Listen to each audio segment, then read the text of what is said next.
It's WrestlePod, the Troopany Show, with your host, James Troopany.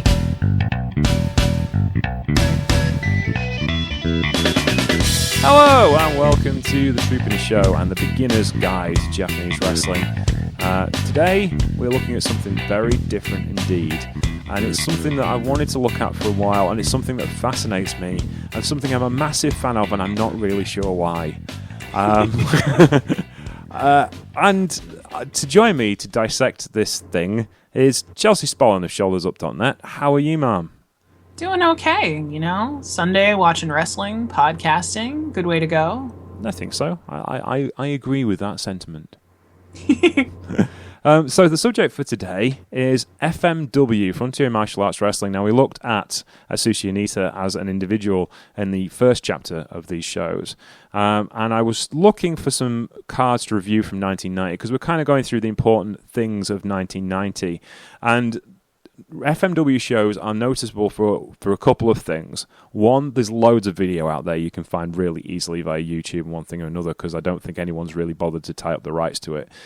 So no one really is that bothered. You can find whole shows fairly easily. In fact, the copyrights might have lapsed anyway, because the company went into liquidation in the early 2000s. And the other thing is, their shows are awfully short. You can find highlights videos which only last for an hour. So if you want a quick shot of some interesting wrestling that's doing some interesting things, you can find loads of that. But what really interests me is just the level of quality of the wrestling and the different styles of things that are going on in it. So I asked Chelsea to watch these for me so we could review them. Chelsea, what did you think of this idea of presenting wrestling in this way? Let's start there. So, this isn't my genre of wrestling, mostly. But I did appreciate that, you're asking about the presentation specifically.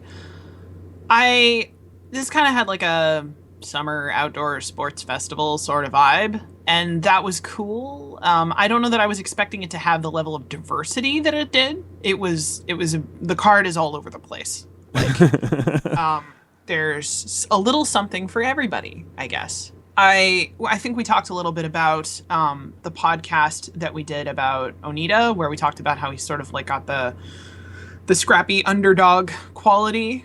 And I felt like this was an entire card of wrestlers who were scrappy underdogs of their time. Yeah. I don't know. Maybe I'm wrong about that, but that was how it felt. No, I'd agree with that. It all seemed to work that way. There was just so much interesting stuff going on with these cards, because they're not like standard wrestling cards. You have bits of lucha libre, you have bits of mixed martial arts, you have bits of Joshi, you have bits of regular King's Road style wrestling, and then just these incredible main events that have come from the back end of somebody's mind. It's like, you know, each main event we will watch as we go through these few cards as we go through the decade, it just becomes more and more spectacular what they are willing to do, and like how do you get your brain to go from this stage to the next stage? That just is incredible, really. You know, yeah. We'll talk about the main event when we get to the main event, because I think that's important. But let's start at the beginning. We're going to look at actually two shows today, partly because I wanted to show you how the mindset of FMW developed, and also because they're short, so you know it was easy for us to fit them in and get two shows in, and also, you know, we don't have a ton of stuff to talk about with every match. We can't go into finite detail unless we describe every move in every match, which we're not going to do, because that'd be really boring. So, you know, this is interesting stuff. So let's start with Summer Spectacular, which was on the 4th of August 1990. 2 days after my 16th birthday. There you go. Oh, wow. Yeah. I wish we'd had satellite hookups at the time, but they certainly wouldn't have live-fed this. So the video opens with them like showing the opening of the show, and essentially, how would you describe this arena, the Shio Dome that they're in? Because it's kind of open, isn't it? It looks like a big parking lot with a tent in the middle of it. Maybe a couple of tents. It's interesting. Like, you see, like, what looks like thousands of people crammed into a parking lot waiting in these very informal queues with these tickets. And it sort of feels like slapped together a little bit in terms of the presentation of the venue.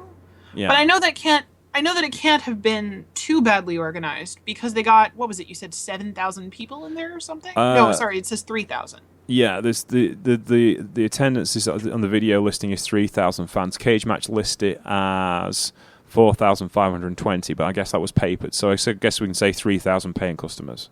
Either way, that's a sizable crowd. Yeah, definitely. You know, that's 3,000 people to watch wrestling in a car park with a bunch of guys a lot of you haven't heard of. Yeah. This is pretty impressive, really. You know, and the first match on the video is Prata Morgan and Yuki Ueno versus Mascarita Sagrada and Ultraman. So let's just break that down a little bit. Like, Mascarita Sagrada, you will actually be watching now on Lucha Underground, because he's currently still part of Lucha Underground. Like, this is 27 years ago. And wait a minute, that's the same guy? That's the same guy. Holy crap, I didn't even realize that was the same guy. That's so cool. Yeah. 27 years later, he's still wrestling. Ultraman was, I remember correctly, Ultraman was a Japanese wrestler. I'm trying to think, but he wrestles like a lucha guy, so that's the reason what confuses me. Ultraman. No, he is, yeah, he's Mexican. So Ultraman was a Mexican wrestler. Mascarita Sagrada was as a AAA guy, who was the mini version of Mascara Sagrada, who was quite a big face draw in AAA at the time, or would be within the next 3 or 4 years. Had an absolute deathly blood feud with Jose Estrada, which ended in one of the bloodiest cage matches I've ever seen. And Ultraman was kind of a comedy face. And then Pirata Morgan, you may or may not remember as Mini Vader back in the New Generation era of WWF, when they were throwing things at the wall and had mini wrestlers on there. He was the Mini Vader some years later, and he actually found fame in AAA as Expectitro, and lost a mask versus mask match with Mascarita Sagrada. And literally, I saw these two wrestle each other every weekend in trios matches for about 4 years. They were really good at wrestling each other. So, and partnering with him was Yukihiro Ueno. Yeah, this was just... Yukihiro Ueno. I'm sorry, I apologize. Okay. This was just fun. It's just fun lucha libre wrestling. It's nothing... Just, if you're going to have a show match that's going to entertain a crowd, this is it. It's lucha libre wrestling, but it's also the presentation of it is not what I think of as being like classic lucha libre. Like, I don't know. I guess maybe I'm wrong about that, but it felt like a good opener. It felt like it was fun. It felt like you didn't have to invest super, super deeply in the characters to understand what was going on. But it also felt like all 4 of those guys had such conflicting aesthetics. Yeah. And I think that's sort of a theme that continues throughout the rest of this card, is you get wrestlers who have styles that are very compatible in the sense that they can put on really good matches. But everybody stands out as an individual in the sense that they're, like there's no like match that I watch on this where I'm like, oh, those 2 wrestlers do exactly the same thing with their characters. Yeah. It was interesting. I think Ultraman wins. The Ultraman Sagrada won with Sagrada pinning Pirata Morgan after a Hurricane Rana, if I remember correctly. Yeah. And it was like a snap Hurricane Rana. I can remember Jim Ross saying, pound for pound, Sagrada may be the greatest wrestler in the world. And certainly at that time period, there was no one as fast as him, because he was half the size of everybody else. And, he was doing stuff Rey Mysterio was doing. The difference was he was 3 feet tall. Yeah. It was quite, really good. Yeah, quite incredible athlete at the time. He's still not particularly slow now. Probably a bit better at his storytelling because he's had 27 years of experience, and he must have only been about 16 then. That's insane. And like I said, like I didn't realize that guy was the same guy. Like I had no idea. Yeah, he's 52 now. Wow. And he made his debut literally 6 months before that match.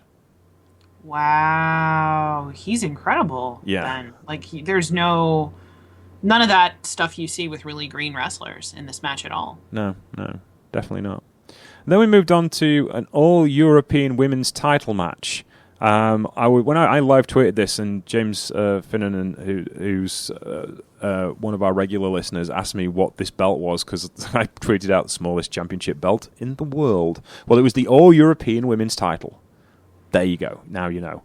A Magnificent Mimi defeated Mio Sato in 10 minutes and 31 seconds. It was an interesting match. The thing is with Mimi wrestling in FMW at the time, and I've also seen her wrestle Combat Toyoda, she is a completely non-Joshi style wrestler in one of the toughest Joshi divisions there is, and sometimes things just did not gel. The match she had with Combat Toyoda was actually dreadful, and I find that hard to believe that anyone could have a dreadful match with Combat Toyoda. Well, I mean, she's not bad in this match, but she is very much going for that 80s, like, glamorous lady in a bathing suit with big hair aesthetic, and her wrestling kind of reflects that. Like, everything is very ostentatious, it's very showy. Yeah. And I can see, like, watching her wrestle Miwa Sato, who is not bad. She's not bad in this match. She knows what she's doing. But I don't know that either of them are experienced enough in this match that they can work with each other's styles. Like, it felt like there was definitely a disharmony there. Yeah, it was a big clash of styles. And I was really distracted by Mimi's outfit, because I couldn't tell whether she's wearing, like, a swimsuit over a leotard. I think that's what it is. Yeah, and it's a wrestling singlet on top of a bathing suit. And it just kind of distracted me through the whole match. And I think that was one of the things. The match with Toyoda, one of the things that made the match with Toyoda terrible was because she wedged herself like every other move. Oof. And was spending most of her time picking her leotard out from a bum, basically. Oof. And this is not a good look in front of a couple of thousand people at Kurikan Hall. Also, I gotta say, during this match, commentary spends a lot of time talking about the sexuality of the two women. Yeah. Which is disappointing. Yeah. Not that there's anything wrong with, like, sometimes that is the point of a women's wrestling match, and that is what it is. But I felt like both of them were trying really hard to put on a good match, and they deserved a little bit better than that. Yeah, I would agree. I would agree too. Actually, looking things up about Magnificent Mimi, she was a bit of a mainstay in the American Wrestling Association. Actually posed for Playboy in 1989. Yep, they mentioned that. Yeah, and then went on to an acting career and was actually in 2 or 3 of my favorite ever films. Really? Yeah, she's in $1 Million Baby, and she's also in Gangs of New York. Wow, I had no idea. That's really cool. Yeah, like I'm pretty sure she would be Hellcat Haggerty in Gangs of New York. And that's like one of my favorite films and one of my favorite film roles as well. That's awesome. Yeah, that's really, really cool. And kind of fitting for an FMW wrestler to be a psychopathic drunk who kills people with the claws attached to her hands. Hey, look, everyone! 2 women's wrestling matches on a main event show, one after the other. Oh my goodness! Yes, the next match was Norio Toyoda, not yet quite Combat Toyoda until the end of this match, against Megumi Kudo in 10 minutes and 31 seconds in a street fight. Arguably the first female street fight, certainly in Japanese wrestling history. I suppose Kamakiri matches are supposedly technically death matches, so you can do what the hell you like in them. Well, they aren't come-as-you-are street fights. And Toyoda came to the ring with a Union Jack dyed in the back of her hair to match a T-shirt, which I thought was really cool. Megumi Kudo looking as girl next door as anyone could in 1990, really, in longish cut-off jeans and a pastel T-shirt. You would not strike. She would not strike you as a professional wrestler in that outfit by any stretch of the imagination, with massive braces as well. Sorry, what do you call them? You don't call them braces. Suspenders. You call them, don't you? Oh yes. Yes. Yes. Yeah. So that was it. Was an interesting look. Never have 2 street fight wrestlers looked so stylish, I thought. Yeah, they both look like they came from a Nirvana concert.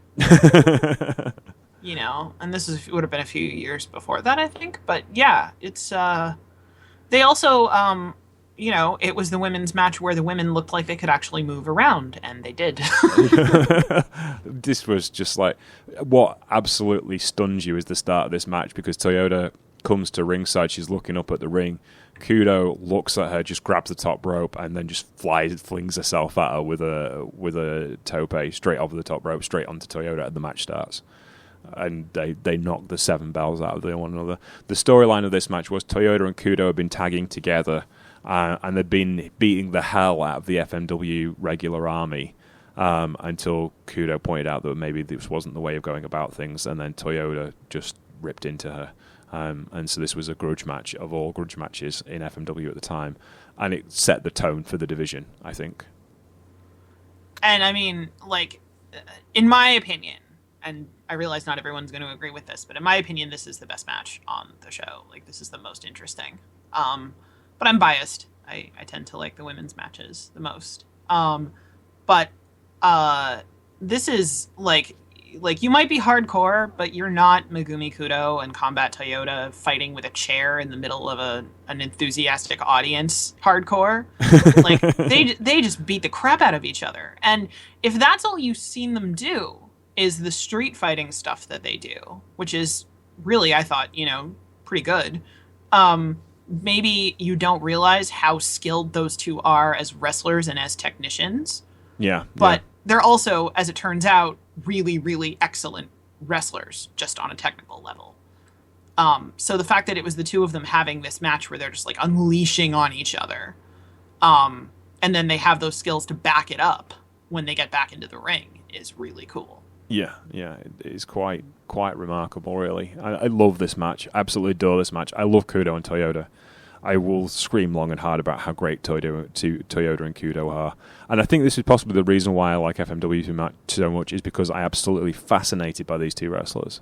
And this story of sisterhood, best friends in the dojo, they get kicked out of All Japan Women. Well, not kicked out, but they get let go from All Japan Women. They see the writing on the wall, or they're not promoted anymore. They come to this new place, and they take over this new place and become its biggest draws outside of Atsushi Ohnita and Tarzan Goto. And were they best friends in real life? They were best friends in real life, yeah. Oh, that's so nice. Yeah, they survived the dojo together. They were proper dojo sisters, and yeah, it's such a cool story, and it plays out over really over a 4-year period. And this, you've got the absolute best of them in this period, and they're kind of wrestling in a bubble, and it's just something different because you get it's a men's wrestling promotion with a female component to it. That's not happened before. No one's ever done this before. It's something new and compelling and fresh. And people rag on FMW as just being, well, it's just explosions and Ohnita, and it's not. There's so much more stuff going on if you look down at what's actually happening on the card. Yeah, I mean, there is like chairs and kicking each other, into cement and whipping each other with a belt, but you're also talking about like two incredibly skilled wrestlers in this match in particular. And like there's a lot of people who've worked for FMW, as far as I can tell from the shows that I've watched, who are really very good and just weren't at the level of prestige where they were top stars in other places, which is part of why they fit in here. Yeah. It's what Taz said about ECW, the land of the misfit toys. This is it. This is FMW, is Japan's version of that. Guys who didn't get over somewhere else, who were too wild somewhere else, who wanted to do something different that wasn't what mainstream wrestling was. I'm always drawn to that. I always want to see what the other idea is. So this, for me, is like, this is the, if to a Western fan, the alternative is watching Japanese wrestling, that's what I want to do. But the alternative to watching Japanese mainstream wrestling is to watch this. So this is this for me. I still watch Big Japan every once in a while, not because of the violence, but because I want to see what other people are doing, what's different, right, what's happening. I don't have a lot of time for it like I used to, but I want to see what's going on. The next match was a 6-man tag match with Katsuji Ueda, Mr. Pogo, Ricky Fuji, who defeated Kim Hwan Han, Lee Gakso, and Sambo Asako. Did I get all those pronunciations right? Because some of them are Korean. So the Korean ones I can't totally help you with. Ricky Fuji, Katsuji Ueda, Sambo Asako. Pretty close. Yeah, I'll do. Okay, so this was basically a match to get Mr. Pogo over in his run to the first anniversary show, which we'll talk about in a minute. Mr. Pogo had come in as fanfare. I can't remember. It was probably about a couple of months before. They brought a guy to the ring in full body bandages with Victor Quinez as his manager, and Victor Quinez announced him as Mr. Pogo. I'm pretty sure that's what happened, even though it clearly wasn't Mr. Pogo. But they hadn't signed him yet. Oh, you told me about that when we were doing the Atsushi Ohnita podcast. Yeah, but that's a gutsy move. Yeah, I'm pretty sure they hadn't signed him at the time, or they just started out negotiations. And Pogo was the right guy because he's just crazy. It was a New Japan guy who left New Japan and went around the world having these crazy matches because this was just right up his street. So he was just the guy to come back to Japan and have this big blow-off feud with Ohnita.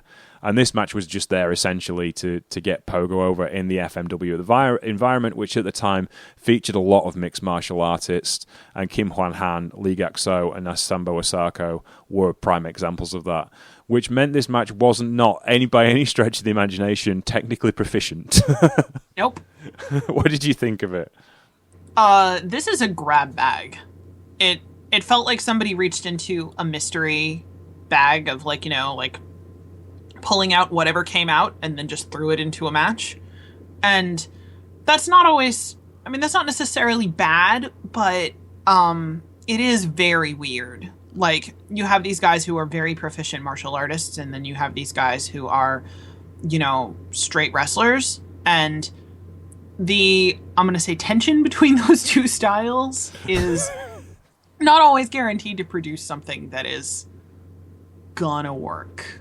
No. I mean, Kazuji Ueda ends up being like a mainstay from FMW and appears in cards again and again and again. He's the guy in the jeans and the boxing gloves. When it gets going, because this is supposed to be a 6-man street fight as well, I believe. Yep. And Kazuji Ueda is just awesome. Because there's not that many Japanese guys who rock a perm.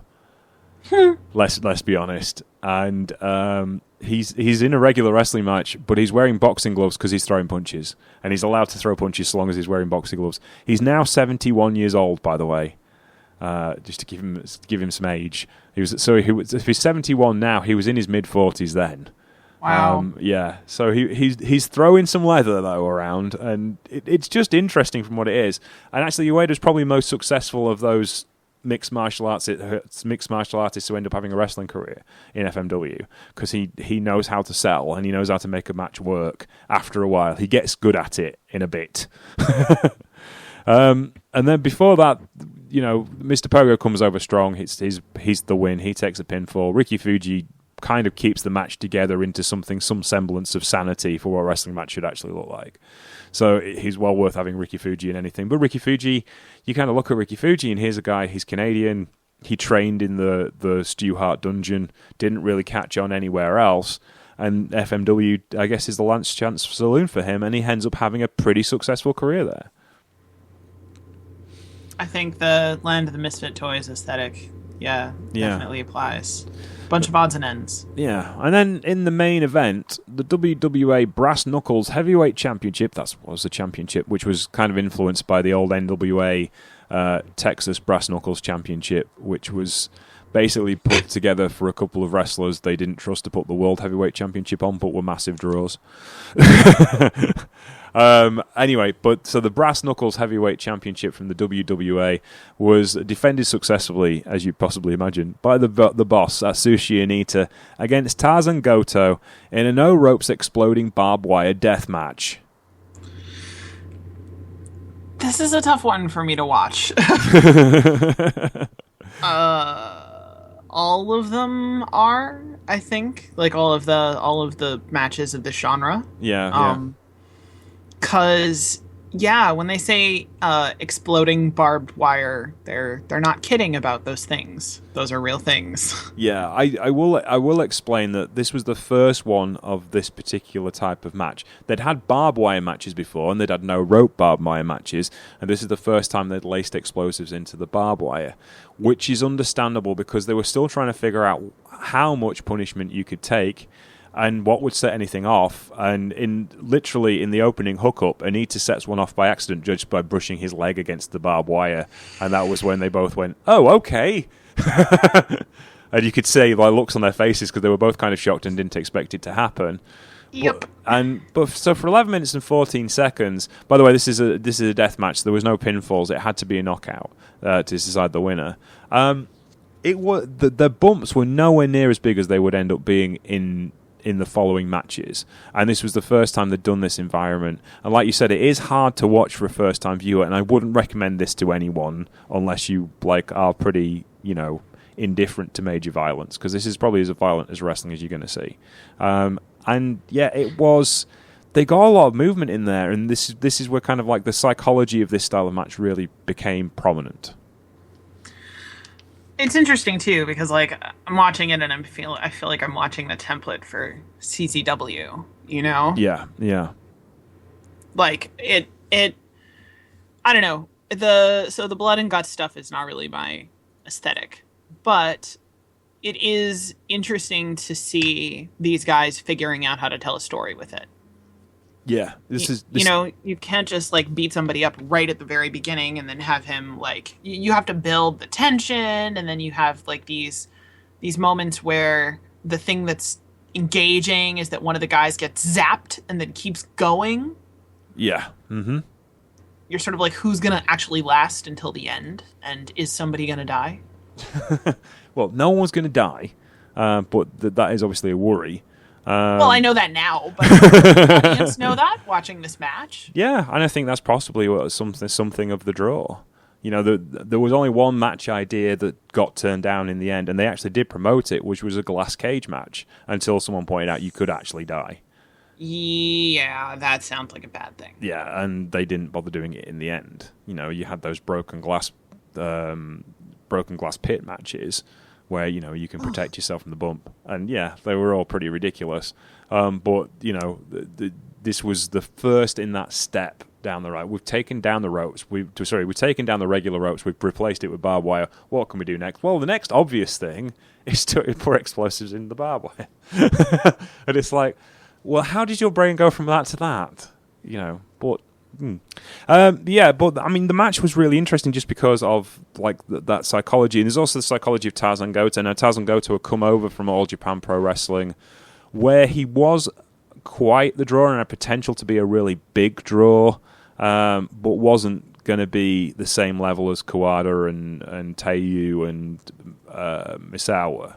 So it's like, it was probably worth it for him to go and try this new style. Maybe not when it comes to scar tissue, because this is where the heavy scar tissue starts coming together for Goto.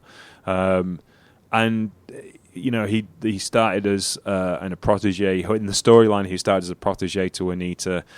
He didn't turn on Ohnita as such, but he demanded this match with Ohnita for the championship to prove himself to Ohnita, and he certainly proved himself to Ohnita in this match. He put in an incredible effort. And Ohnita, and it was reflected in the storyline. Ohnita had to use, was it 2 DDTs and a Thunderfire powerbomb to get the win? So this was, I think so. Yeah. So obviously Goto was shown to have so much fighting spirit in this match, as well as a couple of bumps into the barbed wire. But no one was taking the big back bumps into the barbed wire this time. This was just like glancing blows would set the explosives off. There's a lot of blood though, because it is barbed wire. Yeah. So it's a lot of blood mass matches. Though I have argued in the past, and I would suggest this is a good example of it, they didn't need to have big bumps because the drama was built in. So arguably, and judging by the amount of blood loss and possibility of torn tendons, this may not seem true. But to me, these matches were nowhere near as career-threatening as, say, some of those big matches in All Japan around the same time. That makes a lot of sense, actually. Just to me, it's might not be true, but that's what it seemed occurred to me to be happening anyway. Right then, well, that was the end of that show, which we thought was pretty interesting, and that literally drew 3,000 people to what I would describe as, an outdoor market. The first FMW anniversary show on the 5th of November 1990 actually went indoors. Believe it or not, they actually there was quite a few FMW shows around this period were done in the outside because they're the only place that would let them have it. And it was in Tokyo, Japan, at Kamazawa Gymnasium, and it drew 7,352 people for, again, a card full of people that really wasn't that many people you knew, really, was there? Yeah, I had heard of some of these people, but a lot of them I had only heard of in preparation for the podcast we did about Ohnita. Yeah, so it was it was interesting, certainly. We'll go with the opening match because every match from this card is actually on the video, so you can actually find all these matches. The tag team match opened it, which was Mio Sato and Yuki Marimotsu, who defeated Eriko Shark Tishio and Yoshiki Madimori, who were the prime FMW female heels in the coming years. And we talked about this tag team before because they were on the Dream Slam 1 show that we reviewed last year. What do you think of this matchup? So this is interesting because, like, I think I was not really expecting to see a pure Joshi match in this card based on the presentation of other FMW stuff I saw. Because I watched this one before I watched the other special that we just covered, the summer show. And I was really surprised by, I mean, like, I know those performers are good, but I was surprised by the quality of the wrestling. Like, it's really good, stiff, technical, proficient wrestling. Yeah. I know Shark Tsuchiya is really good, and I feel like she's another one that was like someone who probably deserved more credit than she got, but because she came from that particular era when Joshi was, at its highest art form, she just didn't get it. That was interesting. I wasn't 100% sure what to make of it, like what it was they were supposed to be fighting for. But it was interesting. Yeah, I think it was just advancement to be better. Yeah. And it is interesting the two faces who are quite significantly smaller defeat the older, more experienced and bigger heels. That was interesting to me as well. Yeah. And you see them like team up, to get the job done, and that was kind of neat. Yeah.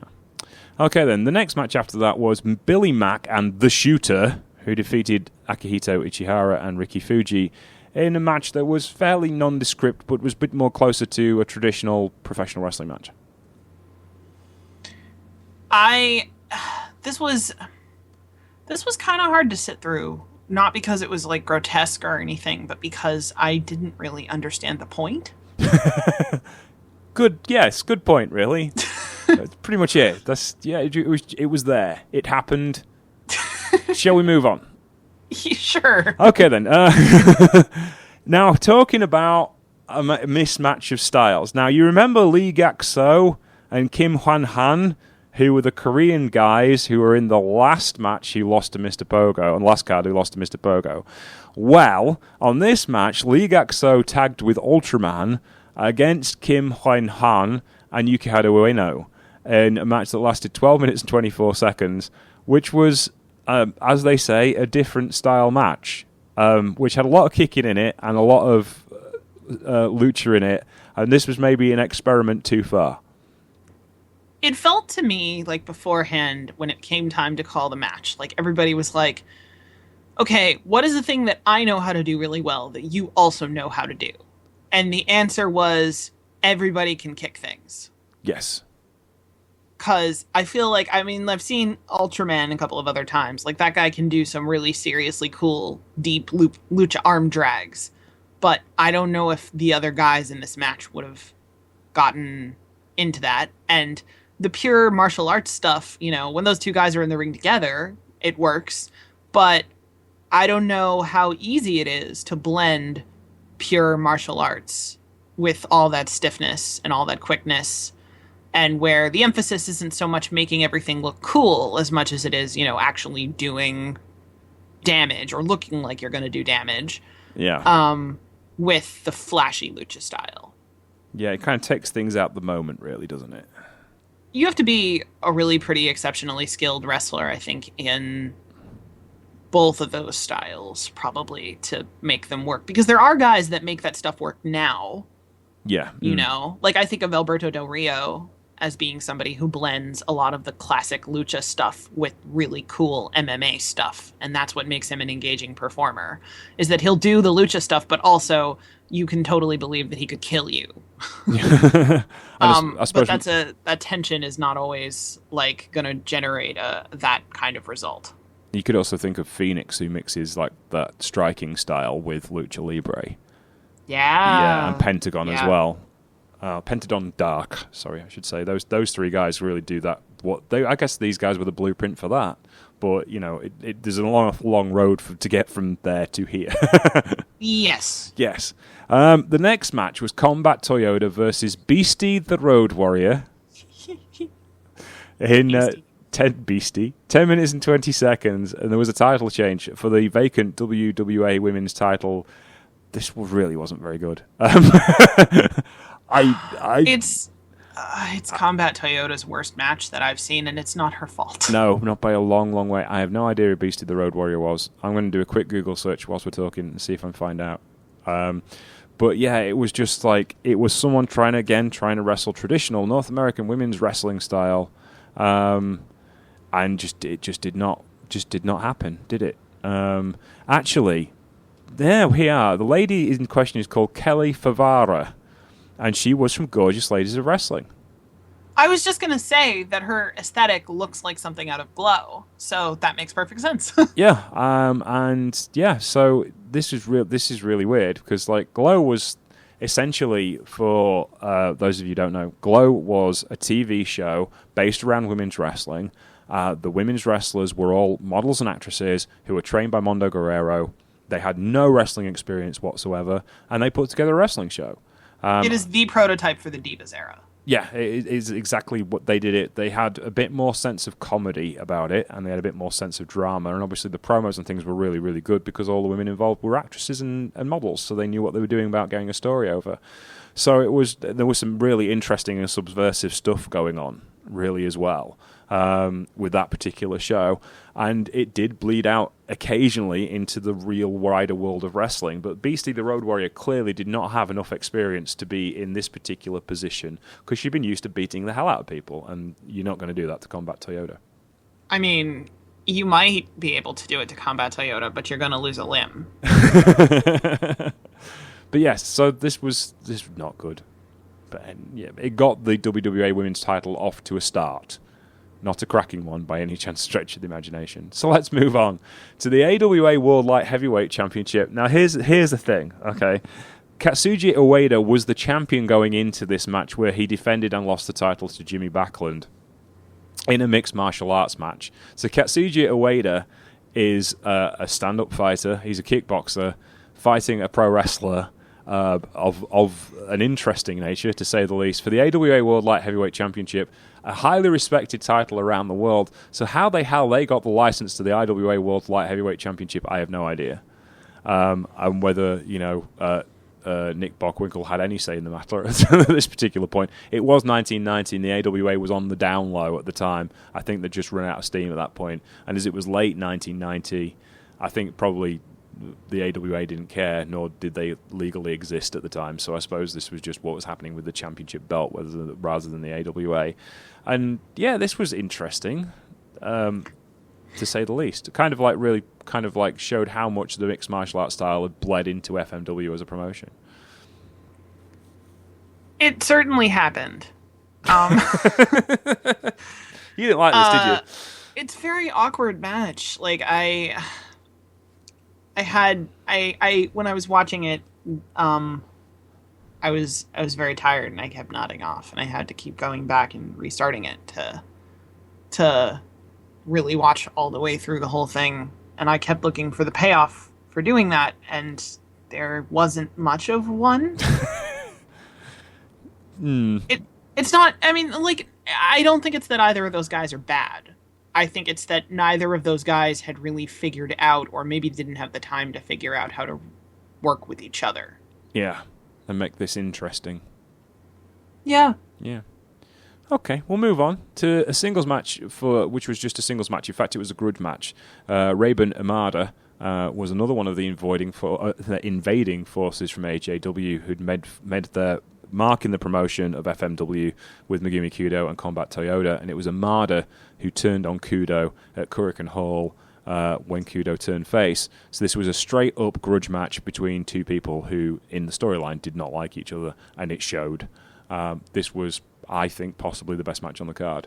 It is. Yeah. And it's Ray Amada really was very, very good, but again, another one of those people, because she came along in the wrong era, and then went to FMW when Toyoda and Kudo were just hitting their stride, she kind of gets overshadowed. In fact, you're hard-pressed to find any information about her. When I was writing an article a while back about Toyoda and Kudo, I couldn't find any information on Mada at all. Wow. There's a couple of interviews with her online in Japanese, obviously. In the Megumi Kudo retrospective I'm looking at the minute, there's interviews with Amada. But yeah, this was just exceptionally good. A really, really solid match in a card of stuff that is really not that solid. We got to this match and I was like, oh, finally, people who know what they're doing. This is great. This is just great. It's not my favorite Megumi Kudo match by far, but it is really good. They get each other. It's stiff. It's crisp. It's well told. The story, you can, without knowing a lot of the history that you just described, I was able to pick up on. I was like, oh, this is a grudge match. They hate each other. Somebody's gonna get beaten up. It's a lot of fun. The crowd doesn't totally get it. No. Which I'm a little mad at them when I'm watching it. I'm like, guys, come on. This is really good. What is your problem? And maybe they had just had too much beer at that point. I don't know. I think weren't used to women's wrestling of this caliber. I think that's the trouble. I think I'm not suggesting that it's 1990, so you're not yet at the super worker point of Joshi, where male fans start taking their hearts to it. You're still at the point where Joshi fans watch Joshi and Puro fans watch Puro, and never the twain shall meet because they're girls and we're boys, and that's the way it shall happen. And there was a little bit of crossover in fandom, so which again echoes what a brave move it was of FMW to have a mixed locker room, and you can tell as well. You look around the young boys and the young girls who are looking after the wrestlers. The majority of them are female. The idea, the popularity of Joshi at the time was just as big, if not bigger, than men's wrestling, because you're still in the Crush Girls era. Crush Girls had only broken up 3 months before, so another company showing an opportunity for women's wrestling to start. That meant a bigger talent pool. So I think partly it was the audience was just not educated to what was actually happening. They didn't realize that this was an entire revolution in women's wrestling happening right before their very eyes. I wonder how many those guys are kicking themselves now 30 years later. It's amazing to think that Megumi Kudo and Combat Toyoda in particular would have really sort of been lost to... they wouldn't have been part of the conversation of great women's wrestling from the 90s without FMW. No, they'd be kindergarten teachers and running restaurants. Which is such a waste of such exceptional talent. It is really, it really, really is. Yeah, just incensed. Well, I mean, Toyoda had been on the indie scene for a while, but the indie scene in Japan at the time was just really non-existent. FMW was considered an indie, but already after a year, they're attracting 7,000 people, so they're not really an indie anymore at that point, are they? So, yeah. And then after that, we had a couple of different style matches. Grigory Verchev versus Sambo Osaka in 5 minutes and 15 seconds. Sambo Osaka seems to be actually much more charismatic than his results showed. He seemed to keep losing, and it's like, I'd rather watch that guy. He actually passed away in 2004 due to diabetes, but he was a Sambo fighter, and I kind of liked him. I thought he looked kind of cool, and he was a hardcore wrestler. And Verichev was another one of these Russian imports from that particular time period. We talked in the last episode about New Japan's dalliances with the Soviet Union, and here was another guy who came in from the Soviet Union. Also, sadly, no longer with us. He died in 2006. Seems to be a bit of a stark pattern amongst the MMA guys who wrestled for FMW. But anyway, moving on. It was what it was in 5 minutes and 15 seconds of these two clobbering each other. Yeah, it's not bad. I mean, stylistically it works. It also wasn't trying to tell a complex story. Yeah. It just did what it did, really. It just battering each other. Then we moved on to another different style match, which was Tarzan Goto, who is now back firmly in his secondary ace position. And he fought Soul King, one of the most beautiful people I've ever seen in my life, who quite clearly thought he looked awesome. However, didn't really do much when it came to wrestling and or fighting in any kind of way whatsoever. best name in FMW by far, but it was just Goto throwing him around. He got a few, Soul King got a few kicks in, and then Goto went to work and started chucking him about, and it was over in 5 minutes and 12 seconds. Yep. With Goto's awkward-looking kind of styles clash thing that he did, which was kind of like he'd get people up into a stunt pile driver position, then just drop them on the face. So it was kind of like a styles clash without the legs over the arms kind of thing. So it didn't look anywhere near as vicious. Was probably a lot safer, mind. There's so many times I've seen a styles clash where I'm like, oh my god, that guy nearly died. And the only thing that holds it together so that somebody doesn't die is styles. Making sure they don't die. Interesting point. Chris Daniels used a style clash in his defeat of Adam Cole. Did he really? Yeah, he did it as a throwback, as a shout out to the ghosts of Ring of Honor past. Huh. How cool is that? Very interesting. That's cool. But then the main event was the match we've all been waiting for through this entire podcast. Atsushi Ohnita versus Mr. Pogo in a Texas death match. I really enjoyed this. It was actually quite a lot of fun. 11 minutes and 8 seconds. It was for the WWA Brass Knuckles Heavyweight Championship. Ohnita beats Pogo, which is a bit of an odd one in the sense of Pogo's going to be the ongoing draw, and having your monster lose didn't really affect the draw, because the next big matches they went to with Pogo in the main event, they actually drew more people than this. So it was really interesting. I thought this was like, an interesting way of going about it, because Ohnita, as the plucky underdog, you usually see him lose the first one, maybe lose the second one, get it back in the third one to elongate the story as much as you possibly can. But he showed dominance over Pogo in this match, but it was a really good match, and it really worked well, and probably wasn't quite as violent as the one with Tarzan Goto, I don't think. No, it's not.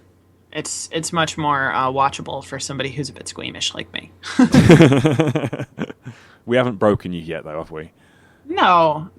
But okay. No death matches. Well, no death matches for a while. I'm going to have to get the other guys to do them for a bit. Yeah, sorry about that. That's okay.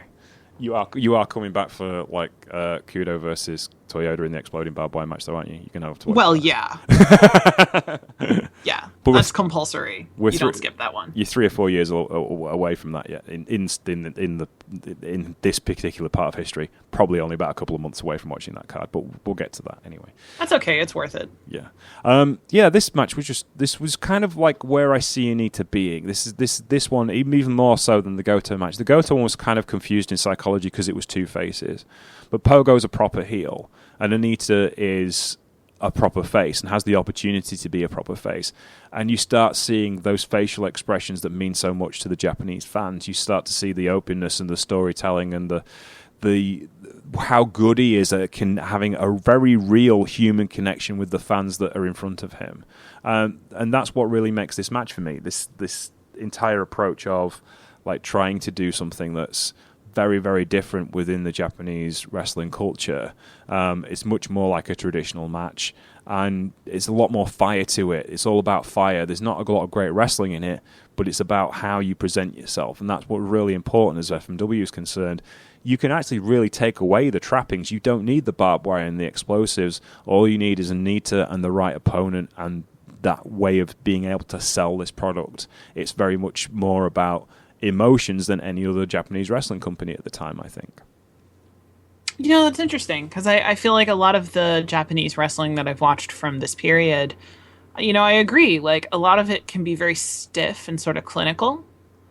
Yeah. And you don't get that at all with Ohnita. And, part of that is his just sort of like everyman aesthetic. Like he's very much an everyman face in this match. Like he does face moves, like the suicide dive out of the ring, and like he's very earnest in his desire to win, and the crowd loves him so much. Like he gets big reactions out of the crowd.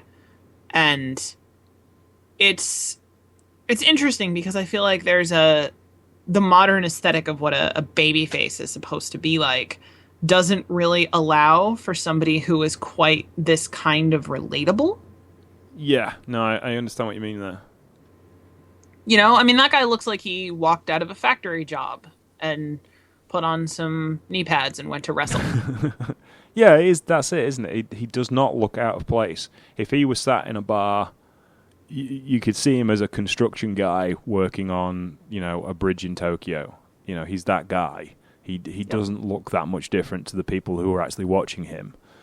And it's amazing the amount of women that want to go see him. Clearly, he was a draw with women generally.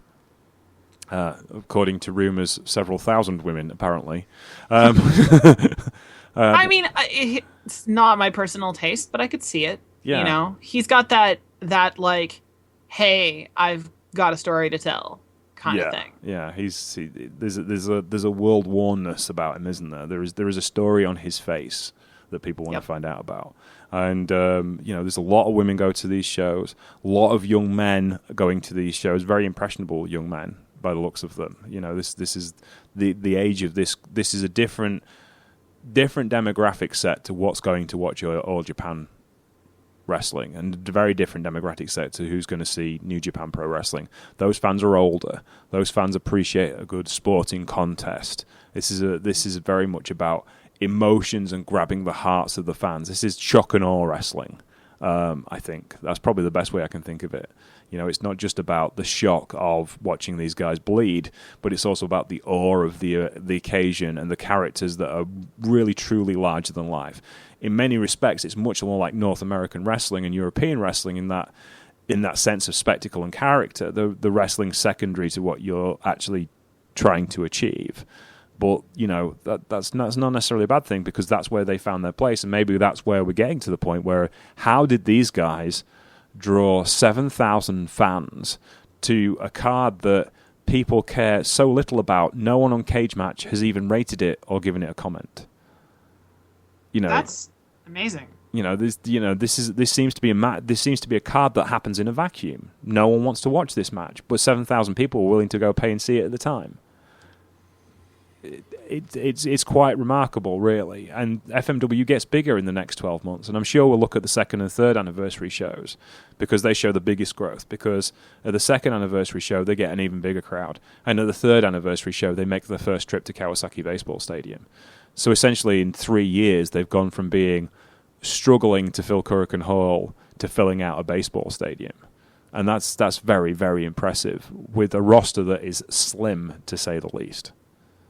I wonder how much of the fact that you said, no one on Cage Match wants to rate this or watch this and talk about it. Like, I wonder how much of that has to do with the fact that it seems to me, from my outsider perspective, that a lot of what we expect from modern day wrestling now is a combination of a lot of things that separate promotions were known for. Like, we have this list of qualities that we look for, and at this time period, you would get the really big emotional storytelling along with some of the blood and guts stuff from FMW.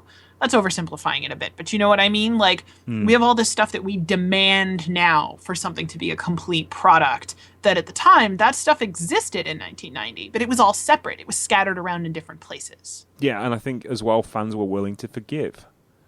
There is no way on God's green earth you could run that card with guys of that quality now and expect to get a crowd of more than 150. You couldn't do it. Those guys, Ohnita, for all his charisma, is a fair to middling main eventer. He was never in the league of the other guys he was in and around at the time. He couldn't, he was good, but he couldn't have a great match unless he had someone with him who knew what they were doing. He reminds me a lot of Dean Ambrose, and Dean gets a lot of crap for not being Seth Rollins, basically. Yeah. Like, not being on the technical level of a lot of the other guys he works with. And, I mean, I like Dean. I think Dean has a lot of perfectly serviceable matches that I really enjoy, because there's good storytelling there, and the emotion there is worth, that's the payoff for me. But that's not what a lot of modern day wrestling fans seem to want out of their wrestling. No, it's you've got to be, and I think possibly this era spoiled it for everyone, as with the internet certainly did, in that sense of, you look back at what New Japan were doing in this time period, maybe in the next couple of years, they were blowing roofs off buildings, but like any other wrestling era, there was also, a bunch of crap too. Yep. And you look at this card, And this particular card, first anniversary show, it's your big shop window. This is what's going to get people to watch it. It's going to sell out on video VHS when you release it. It's going to be the one everybody wants to watch. And you put a show together that has one decent match on it. Maybe two. You know, well, yeah. You know, you could not justify that in this day and age. It just could not be done. If WWE, even especially if Ring of Honor produced a card like of this quality, the fans would slay them for it. You know, TNA you may be able to get away with it, but even then, there's still the non-TNA fans would slay you for it. TNA would only be able to get away with it because TNA's branding, or not their branding, but the perception of TNA is that it's not where you go for quality. Yeah, you go for wham bam, thank you ma'am wrestling of an hour of escapism every week, and that's fine. Yep. You know, but you couldn't do this because you're right, because the expectations of the product, and it also, you look at companies around the world. You look at Shikara, for instance, who very rarely put bad cards together, and the matches they have work to the strengths of the people on those cards all the time. But that's a rod for your own back. Most of the time. But this is a rod for your own back, because if you're doing that every time, then the next one's got to be better. Or at least of the same comparable quality. So if you put together one bad card, you are screwed. You know. So watching the growth of FMW is really intriguing to me, because I'm not sure how they did it, but they did. And it's well worth watching these cards. We keep saying how bad it is, but it's worth watching them just to see how they grow, to see how they got better. This is like FMW to me is a lesson in how pro wrestling should work, and it's a lesson in how pro wrestling shouldn't work, because you can't push those boundaries all the time like FMW did without coming to a grinding halt for several reasons. But equally, they produced enough stuff that was of fair to middling quality to keep a crowd entertained for 3 or 4 hours with a big payoff, which is what you're supposed to do. They did so many things so well and so right, yet they did so many things so badly. Yeah. I think that's why it intrigues me. It's a bit like the Manchester music story, like a Factory Records, where they put everything in right place to make the art work, but didn't understand the financial side enough to keep that going. This is like art for art's sake, but from a fine business making point of view, they were making money hand over fist, but they couldn't square that circle all the time. Yeah. And I'm sure we'll come back to FMW in the future, because I want to see how they get on. I want to see what happens at a second anniversary show and what that looks like in comparison to this. But that's it for today as far as FMW is concerned. So I'd like to thank you, Miss Chelsea Spollen, for your time today. It's been an absolute blast. Yeah, thanks for having me. It was fun. If you'll pardon the pun. You can find her at Chelsea Comics on the internet. You can also find Shoulders Up at shoulders_up on Twitter. You can find me at Sheriff Lone Star on Twitter. And please do listen to all the other podcasts on the Wrestle Talk Podcast Network, including The Squash, of course, The Troopany Show, the archive, which is on SoundCloud. You can also find the Finn Martin Report and the Finn Martin Wrestling Histories on Wrestle Plus for $4.99 a month, where you'll find wrestling with stuff that doesn't blow up, I promise. So you can go find safe wrestling there. Thank you very much for your time. Take care, and we'll speak to you soon. Bye!